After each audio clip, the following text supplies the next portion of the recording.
Welcome in or welcome back. Today we're going to be reading from book 5 from the Two Worlds Path scripture that I compiled with the assistance of AI. This book is called the Book of Judgment and Renewal, so should be interesting.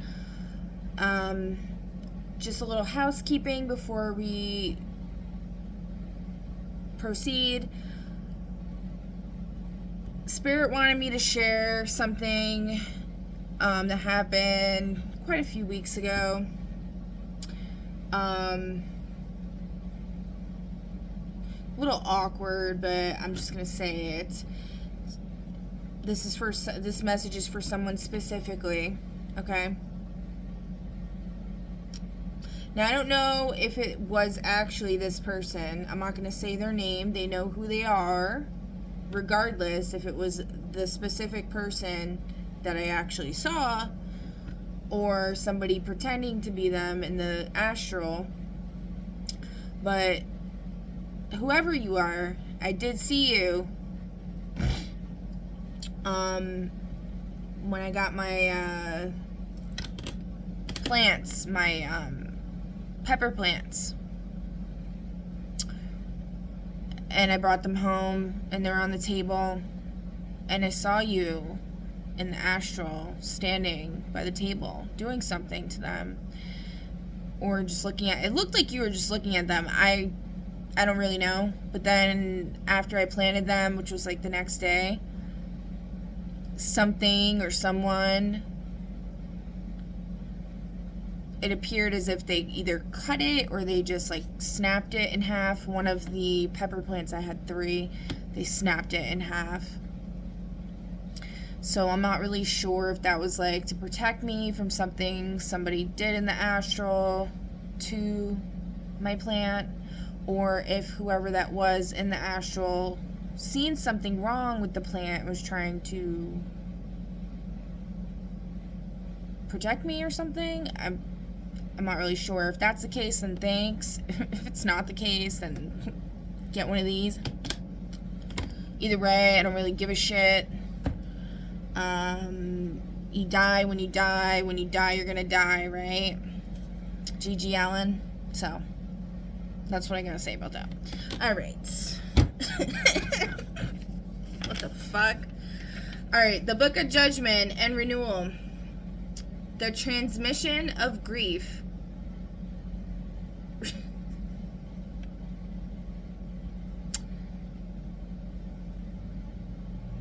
Okay. Yeah, no. I'm not. Something else just came up, but I'm not saying that, so, okay. No thank you, Spirit. No thank you.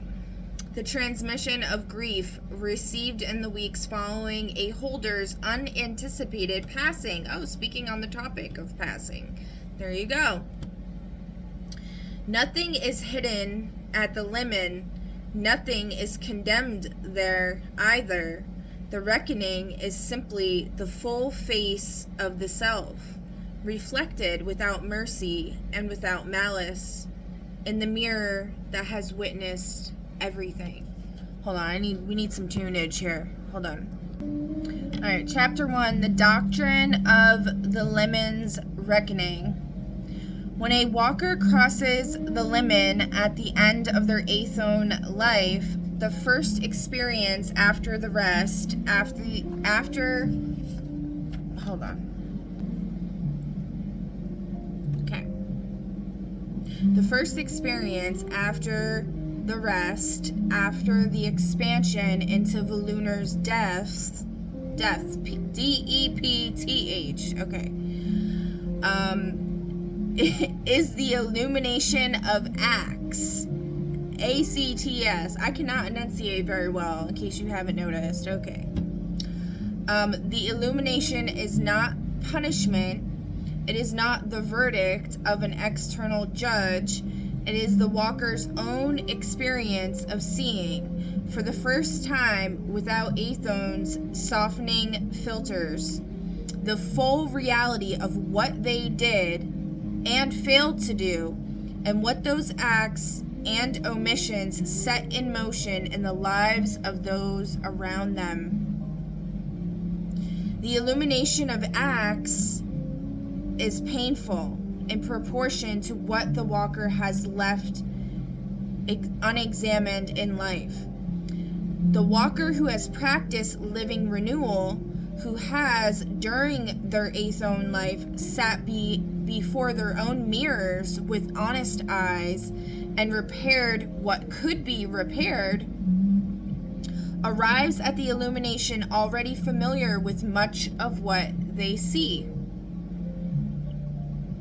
The limen's showing is not a shock to them, it is a recognition. The walker who has avoided this self-examination throughout their life arrives at the limen's mirror unprepared, and the seeing is correspondingly more difficult. This is the primary practical argument for living renewal.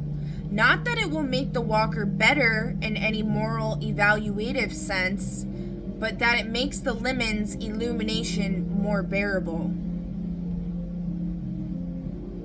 This is reminding me, and I've mentioned this before, but I'm just going to mention it again for anybody who might be new here or hasn't watched all of my videos or doesn't remember this part that I've said. There's this tribe, I don't know the name of the tribe, but I'm sure you could look them up. There's this guy that goes around and visits tribes and tries to get initiated into them. Or he used to, I don't know, it was a long time ago. And there was this tribe that they have this plant or some kind of sacred medicine that they use that the tribal member would take it, or the person would take it, and then it would make them feel any pain and suffering they've caused anybody throughout their entire life. And so if they survived the whole ordeal, so they would take it and go into a teepee or whatever by themselves, and if they survived, then they would be granted admission into the tribe. Okay, so there's that.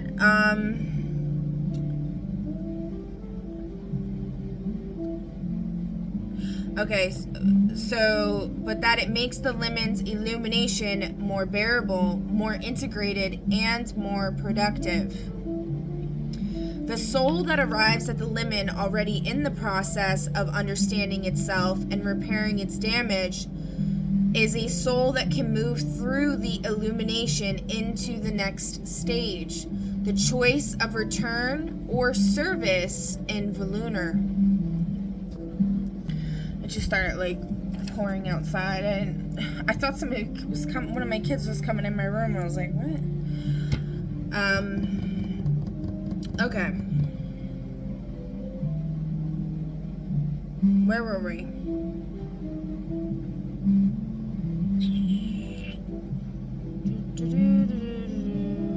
Okay, the choice of return or service in Volunar with clarity and relatively little distress.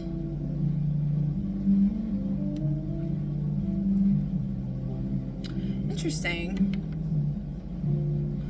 So, the soul that arrives at the limen already in the process of understanding itself and repairing its damage is a soul that can move through the illumination into the next stage, the choice of return or service in Volunar, with clarity and relatively little distress. I like that it has that distinction there, that you're given a choice if you want to be a kind of an angel or whatever, a behind the scenes instead of on the front lines.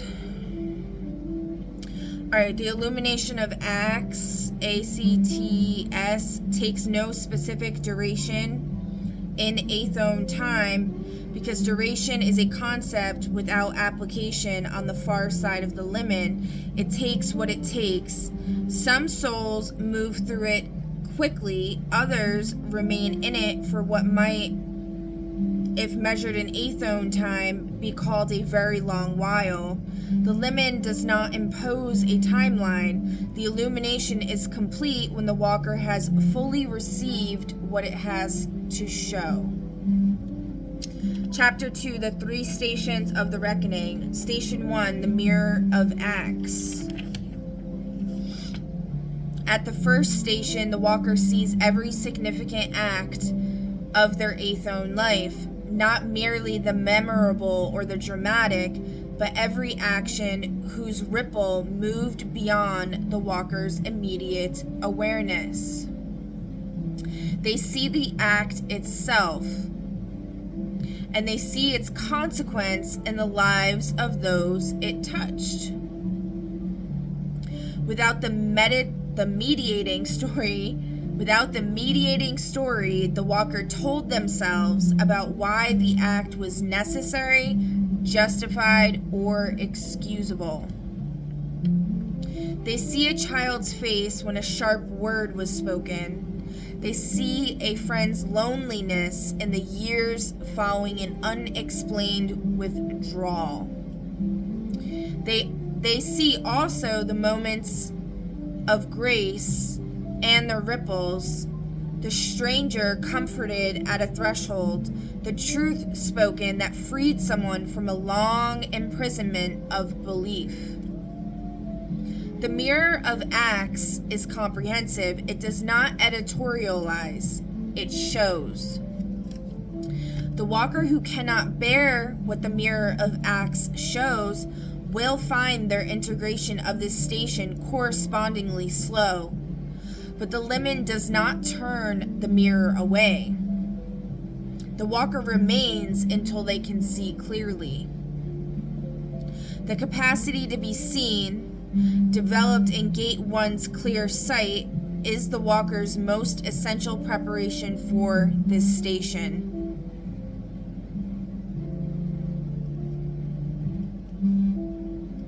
This is reminding me of a near-death story experience that I remember hearing from somebody. I don't remember the YouTube channel, but they were saying how they were in a cauldron of boiling hot water, and when they passed over, and then and they thought they had to stay there or whatever, and then eventually these beings came. I think they said 3 beings came, and they're you don't need to stay here, you know that, right? And then I think they helped them get out of there, but it was basically a self-induced kind of hell, but also I feel it's also why there's a lot of confused spirits, because they don't understand what this limit is, what the reflection is in the afterlife, or even in this life. You can go to the limit, the liminal space,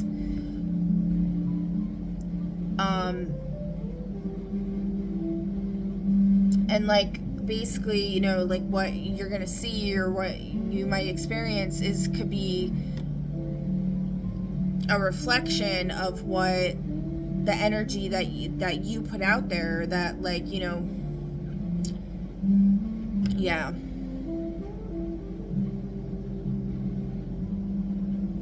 So for example, with that person, they probably felt they deserved to be punished or something because of maybe they did something really messed up. I don't know.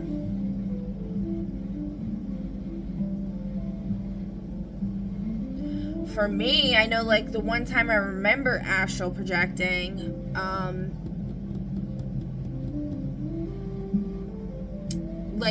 very lucidly, it was definitely not a dream, or it was I was lucid, so it's I was unconscious, in my unconscious state that I'm in now, where I'm not fully aware of like everything that's happening behind the scenes, but I was behind the scenes, okay? And so that's how I would like to explain that one. And anyways, there was a point where there was like this dog that was like choking me. It was like a black dog, and it was like a snake almost, and it was like constricting me, and it was like growling, and it was like and to me, like looking back at that now, I'm like, oh, like, well, even then I realized that was a representation of my anger, because especially at that time I was having really bad problems with my anger. I was getting triggered like a lot, pretty easily. Granted, like what was going on in my life was extremely fucked up, and most people probably would have handled it way worse than I did.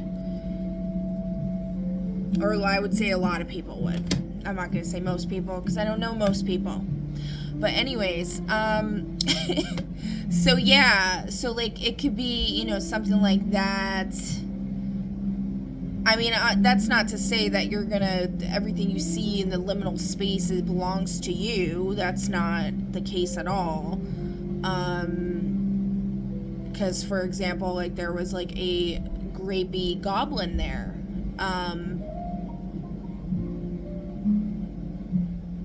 And a lot of other creatures as well. But yeah, there was like a grapey goblin. I believe it was a duende, which are like house spirits that like live in your house or whatever. He's like kind of like grumpy, like if you watch the Near Death Diary podcast, which is not the podcast, by the way, that I was, the Lady in the Cauldron, it's not the same one. I think it's like Love Something is the one. But anyways, I think it was 2 episodes ago or something, maybe last episode, they had like a phone call from like their friend from jail, which is like Goblin, like Gobby, I don't know what they called him. And that's what it sounded, that's what he sounded like in my dream. But he describes like my private parts on my body, and he's like just making jokes and stuff and being creepy, and I was like, oh.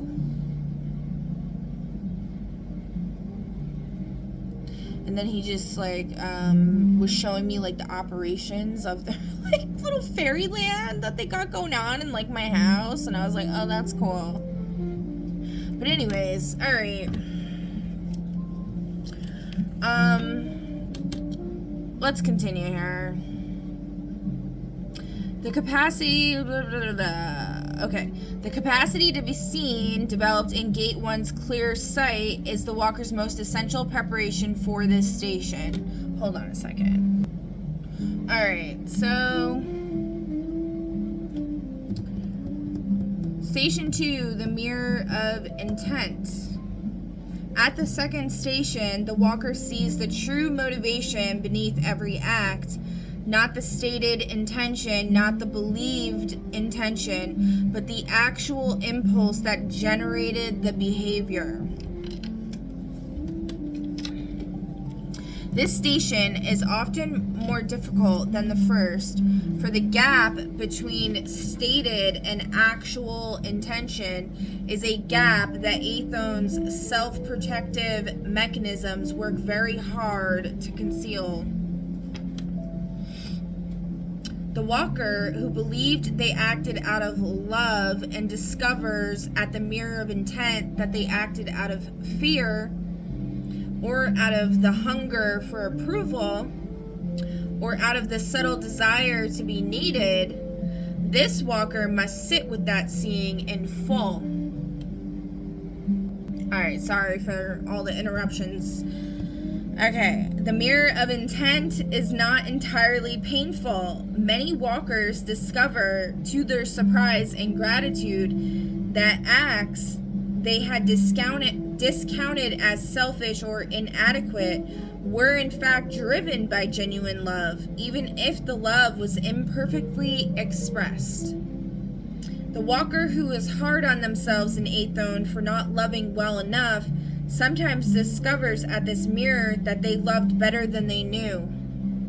Both revelations, the gap and the genuine, are part of the station's gift. Station 3, the mirror of possibility.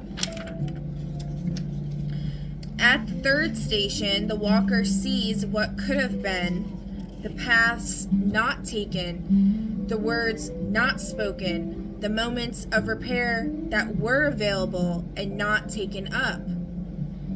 This is not shown as torment. It is shown as instruction for the next sojourn.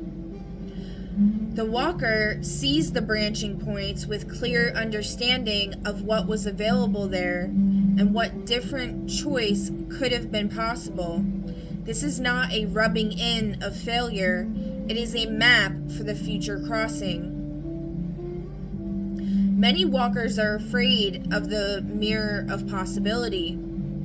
Afraid it will show them an alternative life of such superior richness that the life they actually lived will be revealed as a failure. This fear is based in a misunderstanding of how the limen judges. It does not judge. The mirror of possibility does not show an ideal that the walker failed to reach. It shows the specific moments where a slightly different expression of the walker's genuine nature would have served them and others better. It is a pedagogical, I don't know if I said that right, not punitive. Oh, it is pedagogical, not punitive. The limen is a school, not a tribunal, even at the reckoning. I've heard of the word pedagogical before. I honestly don't know what that means, and my computer's battery's broken, so I can't look it up right now. Alright, Chapter 3, the Doctrine of Return. After the reckoning is complete, after the walker has sat before all three mirrors with as much clarity as they are currently capable of, every soul is offered the choice: return to Athon for continued learning, or remain in Volunar in the form of service available to Volunar souls. Neither choice is superior. The choice is made in full clarity, in the light of the completed reckoning, without the fear that characterized many of the walker's Athon choices. So that could also be like what walk-ins are. So they would be like considered like a Volunar, an in-service in Volunar person. So like a guardian, kind of like a guardian angel, but they would like walk among us.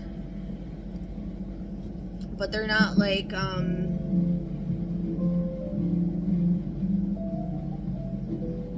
not in like a physical vessel the same way that we are. That could have a lot to do with a lot of times why people like ghost people and stuff like that, because they could be one of these like walk-ins. I don't know, it's just a download I'm receiving. Alright.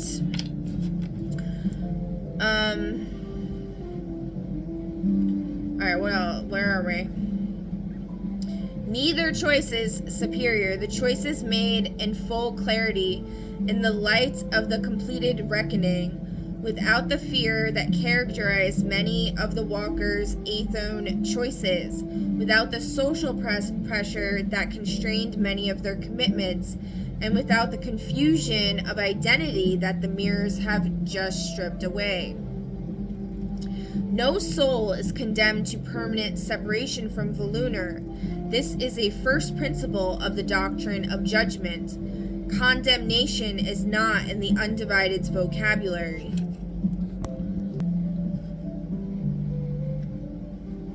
Oh, crap. I don't know if I was even recording that whole time. Crap. Alright, so I'm just going to read this part again. I've messed it up like 7 times anyways. Alright, so the soul that chooses to return to Athon carries in some mode that transcends memory as Athon knows it, the integrated understanding of what the reckoning has illuminated. I don't know why that was so hard for me to read, but after I did it 5 times, it's not. This is why walkers often enter a new Athon life with capacities, patterns. It's like I'm like acting out like what it's saying, basically. This is why walkers often enter a new Athon life with capacities, patterns, and orientations that the life itself cannot account for. Because, like, say for example, like you were a woodworker in a past life, and then in this life, like, you start whittling a stick that you found in the forest, and you're like really good at it, and your friend tries doing it and they suck at it, and it's like, how are you so good at that? It's like, oh, because I did it for like 15 years in my past life. Alright, the long view that the gate of memory opens is precisely the recovery of this cross-limit knowing. The soul that chooses to remain in Vollunar does not cease to act. Vollunar is not a state of passive bliss. The souls who remain there in service contribute in ways beyond Athon's comprehension to the thinning of the limen, to the illumination of the eternal flame within souls who are currently embodied, and to the great work of the return. Whether these contributions take any form recognizable in Athon, as ancestors, as guides, as presences felt in liminal hours, is not resolved doctrine. The two worlds canon says only they are present and their work continues. Chapter 4, Renewal in the Living Body. Living renewal is the practice by which the walker approaches their own mirrors while still in Athon, bringing the 3 stations of the reckoning into the living body's experience before the limen crossing makes it necessary. It is not merely a practice of self-examination. It is a form of death, D-E-A-T-H, and resurrection while still embodied. The walker allows a part of what is not true about themselves to be seen clearly, and in the seeing releases it. Living renewal is practiced at minimum annually, ideally seasonally, and in moments of significant transition. It is always performed with a witness, a steward, a trusted community member, or in private first, and then shared with a steward at the walker's choosing. The witness is essential because the Athon self's capacity for comfortable self-deception is vast, and the mirror of a trusted other reflects what the interior mirror tends to soften.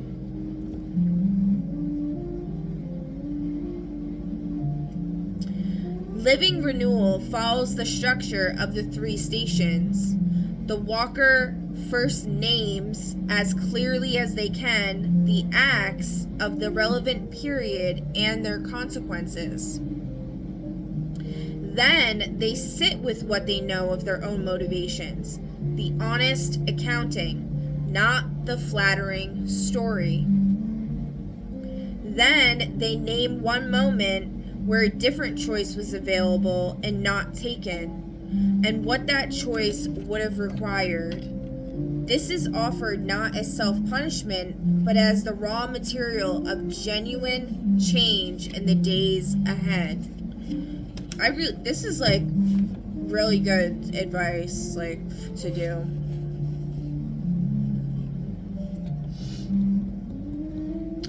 The community, oh, by the way, while I'm looking at it, I got a new thing to show my website and stuff, so if y'all would like to read along, you can download a copy of this on my website, and it's in the top left under references. Okay? And then if you'd like to show any appreciation for anything I do, feel free to go to any of these. Okay? Much appreciated.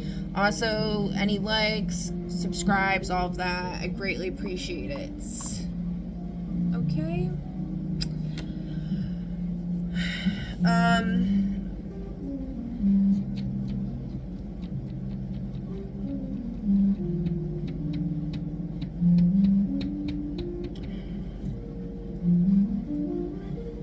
Alright, where are we? So,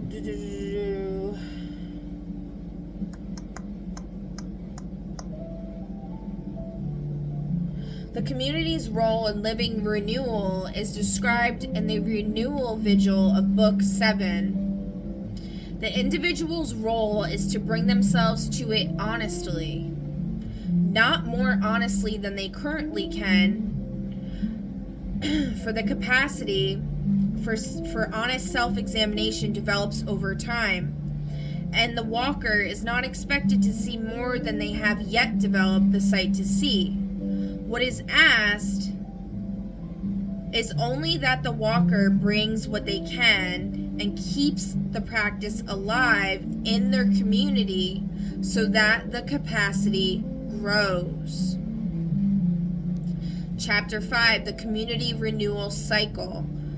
Twice yearly, at a season of transition, ideally at equinox or solstice, the community of the path performs a collective act of renewal, a shared sitting before the mirrors, a formal confession of harms committed within the community, and the restoration agreements that follow those confessions. Confession in the community's renewal cycle is not the same as individual psychological self-disclosure. It is a formal, witnessed naming of harm. I caused harm to this walker or this community in this way.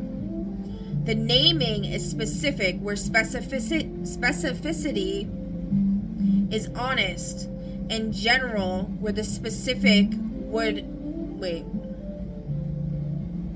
The naming is specific where where specificity is honest, and general where the specific would reharm the one who was hurt. Okay.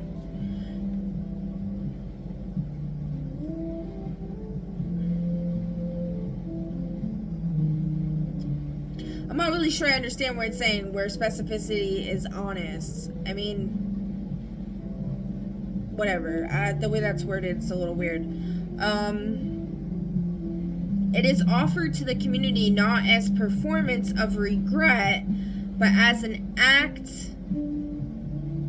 of accountability that completes the circuit of harm and repair. After confession, the community and the walker who has confessed agree upon restoration.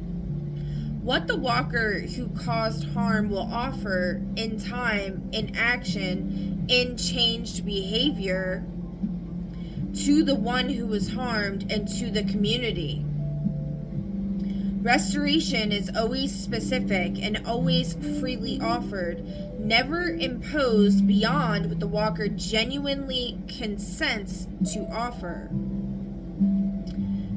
The Accountability Council assists in shaping restoration that is proportionate and genuinely healing rather than performative.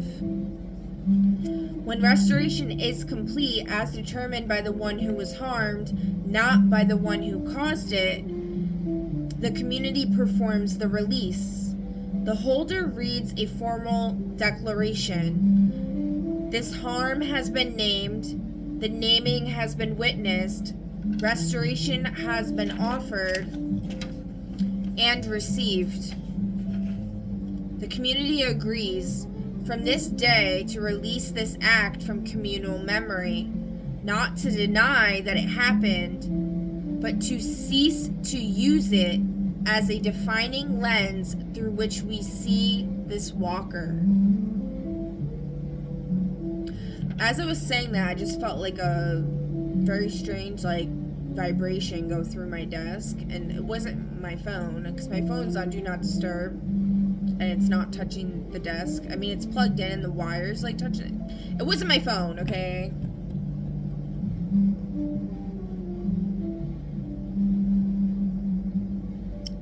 Strange. I don't know. Anyways.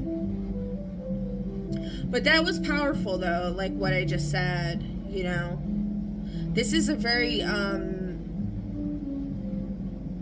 feel like this is a very well-conceived strategy to resolving significant harm.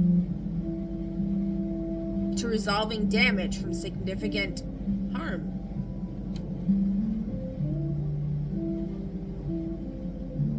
Alright, so not to deny what happened, but to cease to use it as a defining lens through which we see this walker.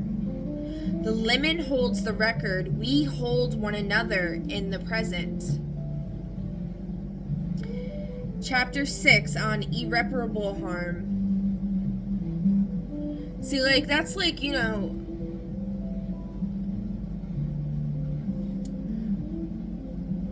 for example, right? Like, I've brought up, like, many examples of, you know, people that have done me wrong, right? But, like, do I view those people as, like, less than, or as... I mean, I guess it's not the same, because, like, those people haven't made amends with me, like, at all. So, you know, I guess that could be why, like, you know, I do still kind of, like, I do bring stuff up still. But it also, I just bring stuff up if it comes up. But, like, I don't really hold, like, I feel like I don't hold a grudge in my heart. Like, I still have love for those people. I still see their eternal flame. You know what I mean? No matter what they did.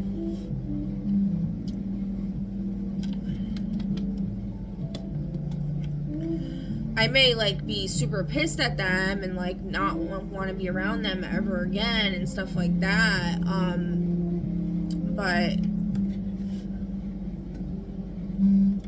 I mean, not necessarily. It really depends on what it is, but I don't know. That was just like I admire this. I admire this process. I think it would be a very good process to enact in communities. I think it would be very helpful if people actually participated in this. Okay? That's what I'm trying to say here. Alright, Chapter 6, on irreparable harm. There are acts whose consequences cannot be undone in Athon. A life taken, an innocence violated, a trust so catastrophically broken that its restoration would require more than this Athon life contains. I keep pausing and then, like, having to burp. I hope, like, I think earlier when I meant to pause it when I was burping, I didn't pause it, so you guys probably heard me burp. It's so embarrassing. I don't really care, but it's like, you know, I'm trying to be at least, like, a little bit professional here, but it's like...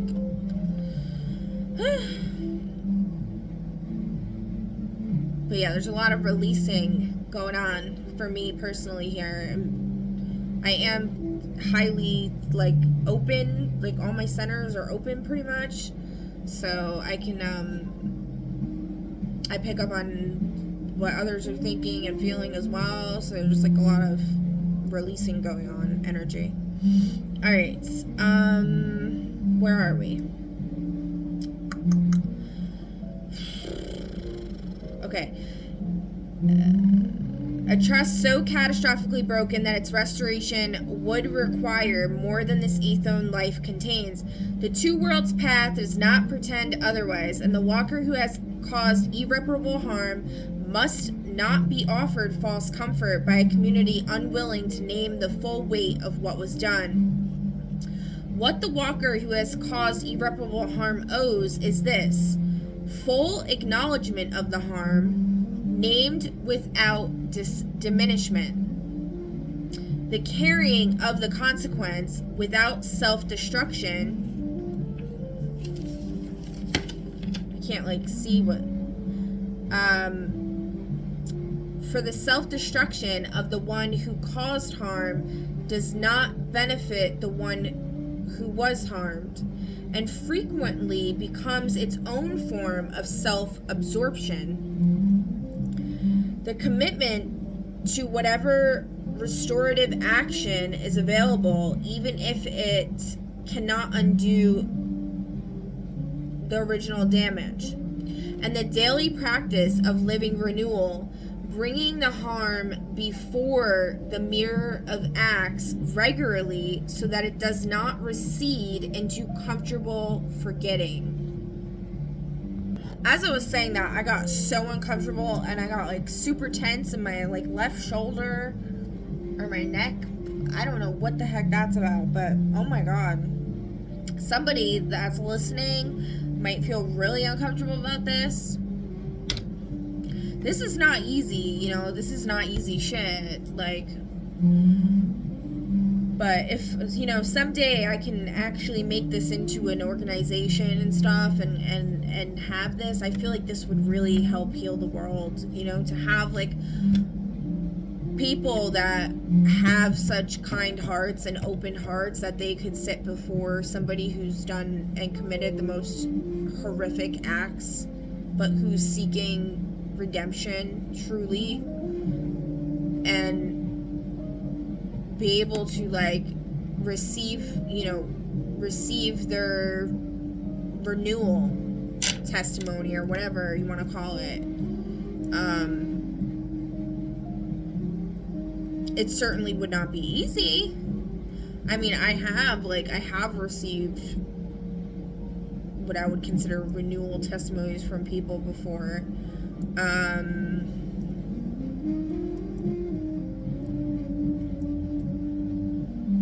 Yeah. Anyways. Alright.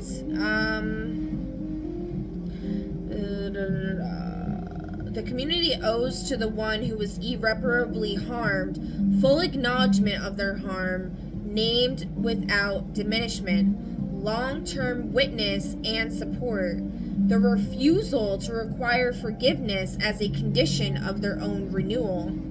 That's a big one. And the protection of the community so that the conditions under which irreparable harm occurred are changed, not merely for this walker, but for all who come after. That's incredibly important as well. The path teaches that the carrying of permanent consequence is not incompatible with walking. The walker carries their seals and their wounds together. The weight of irreparable harm, carried honestly and without self-destruction, becomes, over time and not without anguish, a teacher of extraordinary depth. D-E-P-T-H. This is not the teaching the walker would have chosen, but the limen records what is done with what is unchosen, and that recording is part of the soul's long arc toward the whole. Alright, so we got 3 books left, and then we're gonna, move on to something else. I'm thinking the next... Oh, by the way, I forgot about the new moon. I know I said I was gonna do a new moon reading, but I completely forgot about it. And honestly, it wasn't that interesting. The script that AI came up with, that I tried putting in different stuff or whatever. It was just the same crap basically as last time, except this time it was saying the next 2 weeks basically before the full moon is a lot about planning and organizing, which before I even did that, I was starting to get into cleaning a lot more and trying to organize. So that energy is really heavily available right now for people. So, if your house is a mess, if housekeeping, any form of housekeeping, not literal Could be figurative, metaphorically, whatever, okay? That energy is available for people. So it's like not going to be as difficult to do those things as it normally might be or would be for somebody. All right, and other than that, I was thinking, for my next little segment, I might do some teaching on human design, because I feel like a lot of people probably don't understand human design. I mean, I'm not an expert on it, but I do have a decent understanding of it. And I feel like it's super helpful, particularly looking at your Vedic chart. I am more familiar with my tropical chart, because that's when I first learned about it, was when I first learned about astrology, which was all about tropical, which is based off of, I think, like 10,000 years ago, where the sun and the moon and the stars and all of that were. Whereas Vedically is like actually where they are now. So there's a big difference there in the chart. Well, some of the stuff's the same, but a lot of it's not. So, but it makes more sense, like the Vedic one, like for me, like I was looking at my gates and stuff, and I was like, oh my god, like this explains so much. Like, it really can help you to gain an understanding of why you react certain ways, and like help you to understand what's yours and what could be being imposed upon you by somebody else, by spell work or whatever, I think a lot of spell work is like people have certain channel activations and gate activations, and then they use it for like ill intent, and they send that activation towards you energetically, and then because you're not familiar with it, it can like make you spiral and stuff. If you don't know how to handle that activation, it could really like cause an uproar in your life.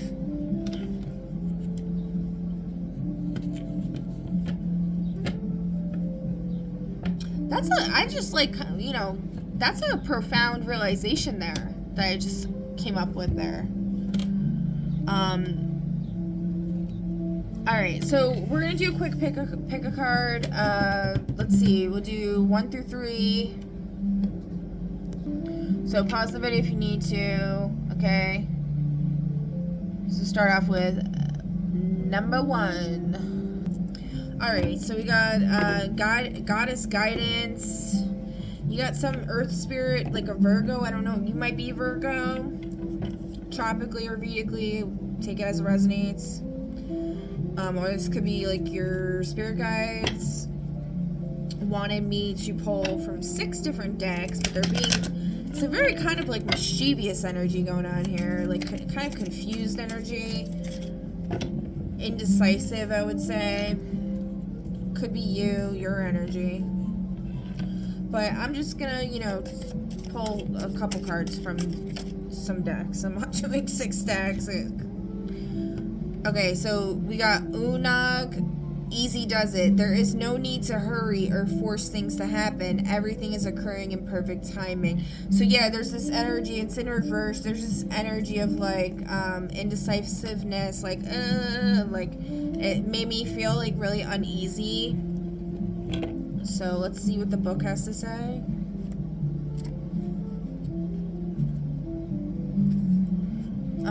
There's no need to hurry or force things to happen. Everything is occurring in perfect timing. Nurturing a cause or a relationship is a long-term commitment and one that cannot be rushed.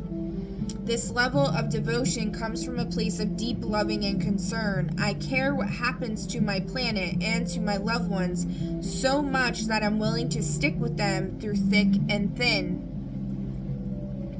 This isn't always easy, but to me, it is the only way to ensure that matters are resolved and healed. I listen to the passionate stirrings of my heart. I reach out and take action to let my loved ones know that I deeply care about them. I take action to spur on my pet causes. Never mind what other people think. You will benefit by carrying through with your priorities. You'll feel so good about yourself if you make time for your relationships and projects that truly count in your heart. Do what's important to you and do it with absolute devotion, but remember that there's no competition for your true life's purpose, so there's no need to worry, hurry, or feel that you have to force things to happen. And that's the whole thing with the scripture that we've been talking about, is like this, not judging other people's journey, not judging your own journey, knowing that, you know, there's always going to be time. Okay? Don't worry about your purpose or your goals. Make no sudden moves. Slow, steady progress is best right now. Ease into your new life instead of rushing into it. Do your new work as a part-time venture to begin with, while slowly exiting your old career. The Celtic goddess Unag is married to Fionbar, I don't know how to say that, the leader of the Irish Tuatha De Dananns. Una and her clan were some of the original inhabitants of Ireland. When the Gaels invaded their land, the Tuathas didn't run or fight back. Instead, they transformed themselves into leprechauns. Ooh, their ingenious solution allowed them to stay in Ireland in peace. Call upon Unag for help with your own transitions. She'll guide you in creative and magical ways. That's really cool. I don't think I've ever pulled this card before. You might be Irish. You might come from Ireland or whatever. So that's really cool. Definitely work with that goddess if you feel called to. Alright, and then we got intentions. We're just going to pull one for intentions. Something you're thinking about with somebody's intentions or your own. Your spirit wants to call forth your intentions, or if you're thinking about somebody, this is going to be their intentions, okay? It's in reverse. Ascendant intentions, empowerment, claiming your sovereignty and inner authority. Alchemy, listen as much as you initiate. So yeah, the claiming your sovereignty and inner authority, listen as much as you initiate. So stop being so like and like calm down, okay? And like strategize, plan, call on some help from the ancestors to help you, okay? Mystery is another one that wants to come up. In reverse, the disguised warning. A joke, offhand remark, or casual comment was actually a warning someone didn't know how to express directly. And this is number 48. Oop. Number 48, you got Emperor and Strength energy there. And Hangman energy. Okay? So somebody might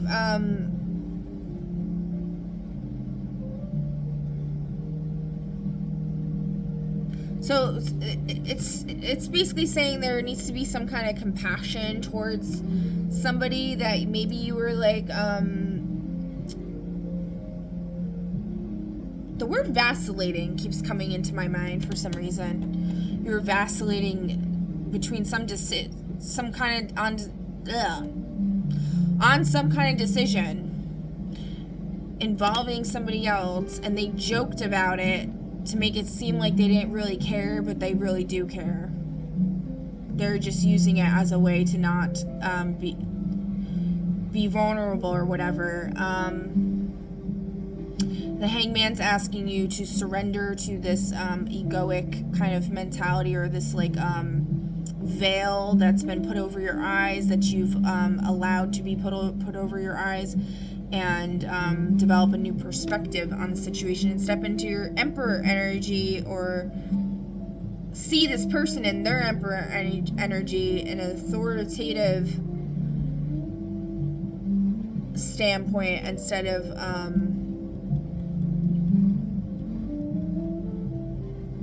not taking them seriously, or not taking yourself seriously. Whatever, put the pieces where they fit, okay? All right, and then Crap, we're not gonna have time for anybody else here. Jesus. Alright, the place is under the floorboards. There's something. It was in reverse. There's something not under the floorboards. It's giving Edgar Allan Poe. It's in a parking lot. Maybe you thought you dropped something in the floorboards. It's not. It's in a parking lot. Phone, internet store, in reverse.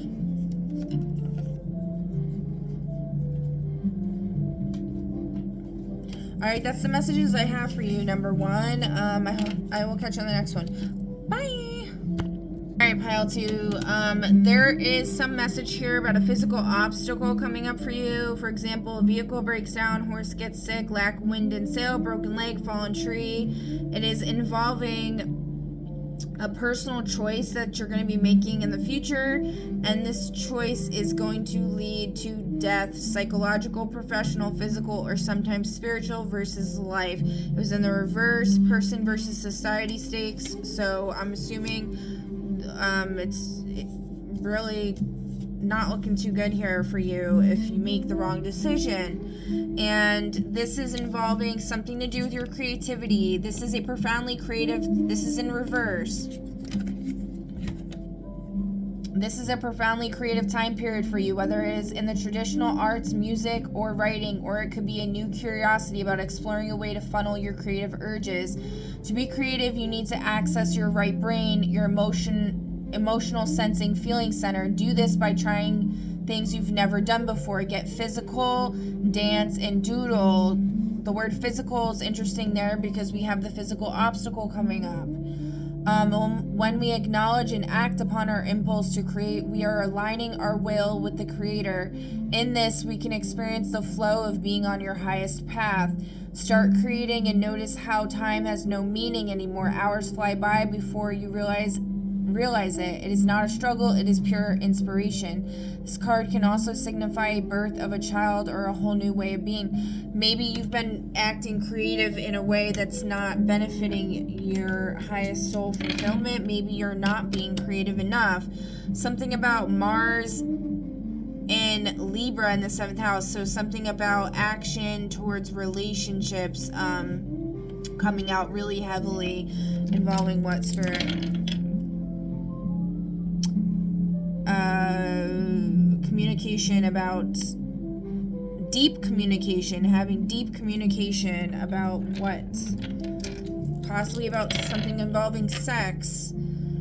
Pisces, something that's hidden, an enemy that's hidden, a desire that's hidden. Yeah, an enemy. Gemini, somebody that's a Gemini, perhaps, Vedically or tropically. Take it as it resonates.